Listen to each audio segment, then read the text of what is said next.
काली धरती के मोअज़्ज़िज़ दोस्तों, अस्सलामु अलैकुम। आज जो हम आपके सामने कहानी लेकर आए हैं, वो कहानी सुनकर यकीनन आपके रोंगटे खड़े हो जाएंगे। प्यारे दोस्तों, एक खातून के कत्ल का पुरस्रार मुकदमा जो 30 साल के बाद सिगरेट के एक टुकड़े की मदद से हल हुआ। ये कहानी शुरू होती है मैरी मैकलॉफ्लिन नामी खातून के कत्ल के 30 साल के बाद उनके फ्लैट से बरामद होने वाला सिगरेट का एक टुकड़ा उनके कातिल की शनाख्त जाहिर करने की पहली कड़ी था। 11 बच्चों की वालिदा मैरी को गला दबाकर कत्ल करने के लिए उनके ड्रेसिंग गाउन की नॉट इस्तेमाल की गई थी। तफ्तीशकारों को इसी ड्रेसिंग गाउन की नॉट से बाद अज़ां डीएनए की एक मैचिंग प्रोफाइल भी मिली। इब्तिदा में ये शवाहिद तफ्तीश करने वालों को वर्ताए हैरत में मुब्तला कर रहे थे, क्योंकि ये शवाहिद जिस मुबैना कातिल की तरफ इशारा कर रहे थे वो इब्तदाई रिकॉर्ड के मुताबिक उस वक्त जेल में कैद था जब 58 साला मैरी अपने फ्लैट से मुर्दा हालत में मिली थी। सीनियर फोरेंसिक साइंसदान जोएन कोचरिन का कहना है कि कुछ कत्ल की वारदातें आपको हमेशा याद रहती हैं। मैरी का कत्ल उन्हीं परेशान कुन और गैर हलशुदा केसेस में से था जिन पर मैंने छानबीन की। इस केस की कहानी कुछ इस तरह है कि मैरी ने अपनी जिंदगी की आखिरी रात एक पब यानी शराब खाने में देर तक शराब पीने और डोमिनोज खेलने में गुजारी। वो बार से अकेली रात 10:15 पर निकली और 15 मिनट पैदल चलने के बाद 10:30 पर अपने फ्लैट पर पहुंच गईं। रास्ते में वो एक दुकान पर रुकी। वहां मौजूद अमले से उन्होंने कुछ मज़ाहिया गुफ्तगू की और कुछ सिगरेट खरीदे। मैरी को जानने वाले एक टैक्सी ड्राइवर ने बाद में बताया कि कैसे मैरी नंगे पांव चली जा रही थी, जबकि उन्होंने अपने जूते अपने हाथों में उठा रखे थे, जबकि उसी दौरान एक मर्द उनका पीछा कर रहा था। ये कभी मालूम नहीं हो पाया कि उनका पीछा करने वाला कातिल मैकगिल किस तरह रिहायशी इमारत की तीसरी मंजिल पर वाक़या मैरी के फ्लैट तक पहुंचा, क्योंकि मैरी के फ्लैट में किसी शख्स के जबरदस्ती दाखिल होने के कोई शवाहिद नहीं मिले थे। अंदर पहुंचकर मैकगिल ने अपने से दुगनी उम्र की खातून मैरी पर पुरतशद्दुद हमला कर दिया। ये उस दौर की बात है जब मोबाइल फोन नहीं हुआ करते थे और वैसे भी मैरी अपने खानदान से मुसलसल राब्ते में नहीं रहती थी। उनका एक बेटा मार्टिन उनसे हफ्ते में एक बार मिलने आता था। जब उनका 24 साला बेटा 2 अक्टूबर 1984 को उनके फ्लैट पर उनसे हफ्तावार मुलाकात के लिए पहुंचा, किसी ने दरवाजा नहीं खोला। दरवाजे पर नस्ब लेटर बॉक्स खोलने पर उसे एक नागवार सी बदबू आई। दरवाजा खोला गया तो मालूम हुआ कि फ्लैट के अंदर मैरी की लाश एक बगैर चादर के बिस्तर पर औंधे मुंह पड़ी थी। उनके नकली दांत फर्श पर थे, जबकि सब्ज लिबास जो उन्होंने पब जाने के लिए पहना था वो उनके जिस्म पर था। साबिक सीनियर तफ्तीशकार एन विशरट ने इस क्राइम सीन को बहुत जालिमाना करार दिया।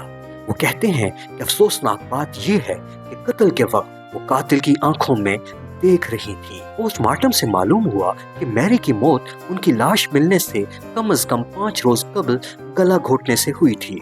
कई महीनों तक जारी तहकीकात के दौरान 1000 से ज्यादा लोगों के बयानात लिए गए, लेकिन मैरी के कत्ल का मुकदमा हर बार बंद गली में दाखिल हो जाता था और कोई सुराग हाथ न लगता। अगले साल मैरी के अहले खाना को बताया गया कि कत्ल का ये केस बंद कर दिया गया है, मगर उस वक्त एक अफसर ने मैरी की बेटी जीना मैकविन से कहा कि उम्मीद मत हारना।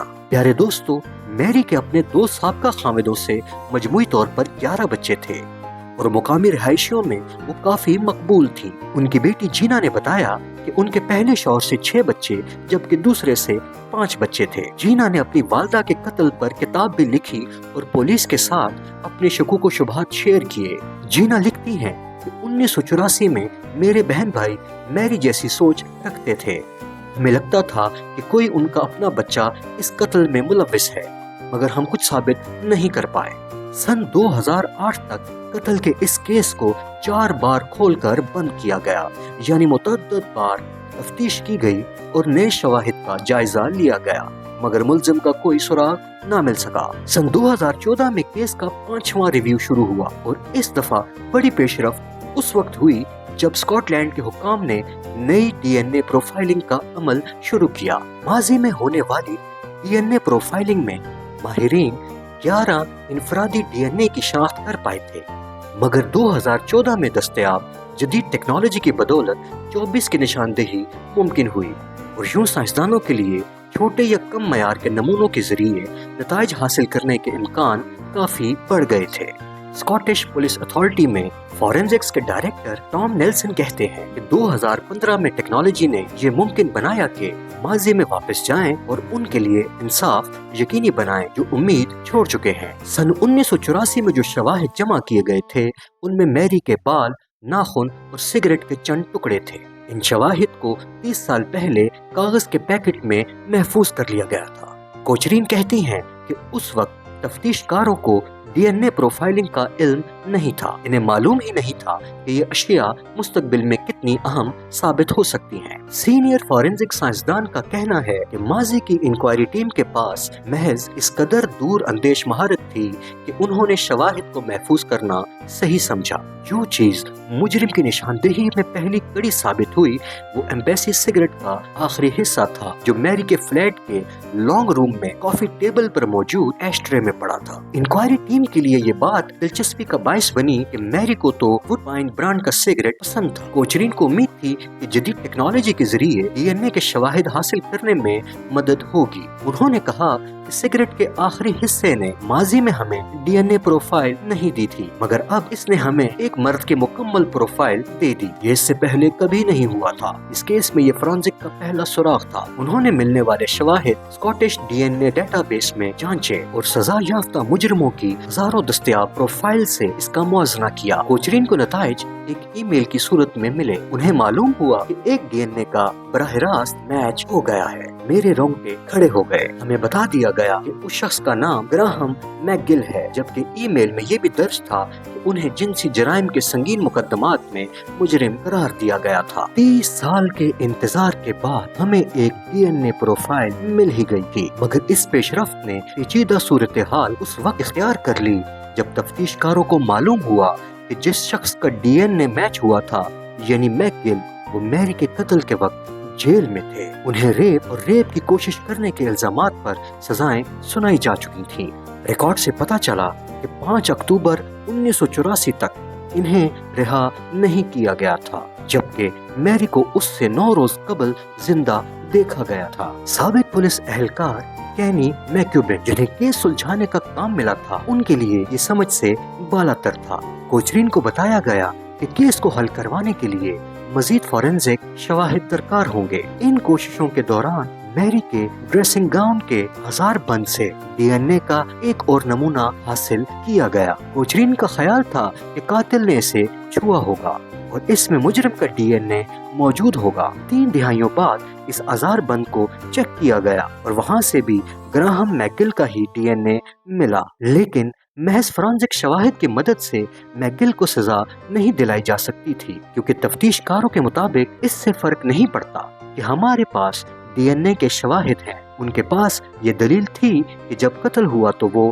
جیل میں تھے اور وہ کیسے یہ قتل کر سکتے تھے۔ H M P Edinburgh jail سے ریکارڈ تلاش کرنا مشکل کام تھا جو قتل کے وقت زیر تعمیر تھی۔ کمپیوٹر کے دور سے قبل کی تمام دستاویزات کھو چکی تھیں۔ تفتیش کار میکیوبن کی کھوج انہیں اسکاٹ لینڈ کے نیشنل ریکارڈز تک لے گئی، جہاں انہیں گورنر آفس کی جانب سے ترتیب دیا گیا ریکارڈ مل گیا، اور یہی وہ وقت تھا جب اس کیس نے ایک نیا رخ اختیار کر لیا۔